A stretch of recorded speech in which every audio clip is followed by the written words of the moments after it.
Assalamualaikum warahmatullahi wabarakatuh. Kembali lagi di Miss Sime Channel. Di Miss Sime Channel kita akan membahas berbagai permasalahan tentang dunia pendidikan. Kali ini kita akan membahas soal KSN atau OSN IPS untuk tingkat SMP. Soalnya itu tingkat kabupaten atau kota pada tahun 2022 ya teman-teman. Nah, sebelum lanjut jangan lupa untuk klik tombol subscribe-nya terlebih dahulu ya, serta bunyikan lonceng notifikasinya agar tidak ketinggalan pada video-video berikutnya. Nah, quote kita hari ini adalah: kunci untuk mengejar keunggulan adalah merangkul proses jangka panjang yang penuh dengan kepahitan dan ketidaknyamanan, hingga suatu saat keunggulan itu menjemput sebuah kenikmatan dalam pencapaian.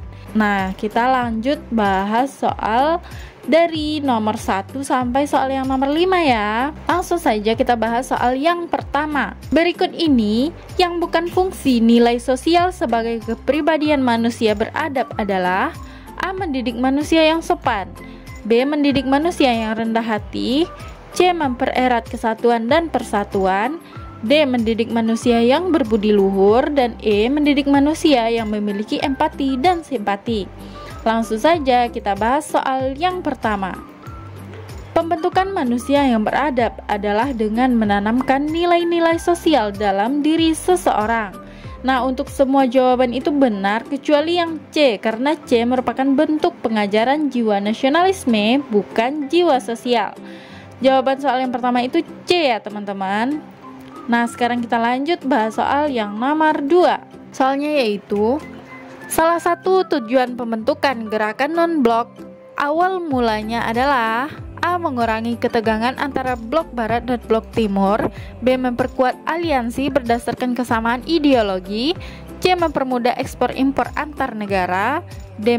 Menghujat paham komunisme yang tengah berkembang pesat pada saat itu, dan E. Melindungi diri dari perseteruan tegang antar kedua blok. Nah, kita bahas soal yang nomor 2. Salah satu tujuan gerakan non-blok yang dibentuk di Yordania bersama 5 negara pelopor adalah mengurangi ketegangan antara blok barat yang berpaham liberalis dengan blok timur yang berpaham sosialis. Nah, untuk gerakan non-blok sebagai persatuan atau gerakan negara-negara netral turun aktif dalam mendamaikan kedua belah pihak. Maka jawaban yang paling tepat nomor 2 ini adalah A teman-teman. Nah, kita lanjut bahas soal yang nomor 3. Salah satu penandatanganan deklarasi Bangkok adalah Menteri Luar Negeri dari negara A. Myanmar, B. Brunei Darussalam, C. Singapura, D. Laos, dan E. Vietnam. Nah, kita bahas soal yang nomor 3. Salah satu tujuan gerakan non-blok yang dibentuk di Yordania, deklarasi ini ditandatangani oleh kedua delegasi dari 5 negara yang terdiri dari Adam Malik, itu Menteri Luar Negeri Indonesia, Tuan Abdul Razak, itu Wakil Perdana Menteri Malaysia, kemudian Narciso Ramos, itu Menteri Luar Negeri Filipina, kemudian S. Rajaratnam, Menteri Luar Negeri Singapura, dan Tanat Koman, itu Menteri Luar Negeri Thailand. Nah, di sini yang masuk ke dalam pertanyaan soal yang nomor 3 adalah C teman-teman, yaitu Singapura. Lanjut kita bahas soal yang nomor 4. Kamboja menjadi anggota ASEAN pada tahun A. 1983, B. 1991, C. 1993, D. 1999, dan E. 1995. Kita bahas soal yang nomor 4. Kamboja itu merupakan negara terakhir yang bergabung di ASEAN. Nah, Kamboja itu resmi bergabung dan menjadi anggota ASEAN pada tanggal 30 April tahun 1999. Maka jawaban yang paling tepat untuk soal yang nomor 4 itu adalah D teman-teman, yaitu 1999. Nah, lanjut kita bahas soal yang nomor 5. Sekretariat ASEAN berkedudukan di A. Sarawak, Malaysia, B. Vientiane, Laos, C. Jakarta, Indonesia, D. Dili, Timor Leste, dan E. Chiang Mai, Thailand. Nah, kita bahas ya soal yang nomor 5 ini.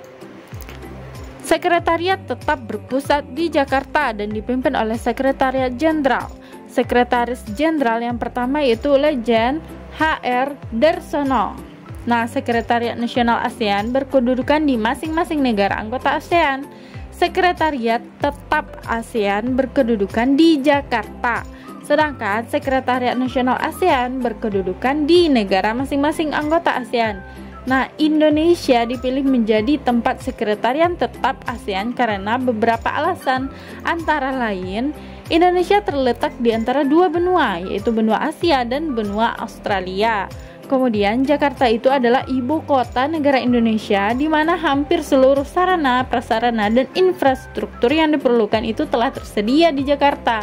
Nah, makanya sekretariat itu tetap berpusat di Jakarta. Maka jawabannya adalah C, teman-teman, yaitu Jakarta, Indonesia. Terima kasih untuk teman-teman yang udah nonton video ini sampai habis. Jangan lupa untuk like, share, komen, dan klik tombol subscribe serta bunyikan lonceng notifikasinya agar tidak ketinggalan pada video-video berikutnya.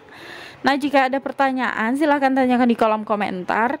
Jangan lupa follow kami di snack video itu, namanya Miss Simet Channel. Kemudian untuk Instagramnya itu missimet20. Kemudian untuk TikToknya itu missy@met. Dan subscribe. Terima kasih. Assalamualaikum warahmatullahi wabarakatuh.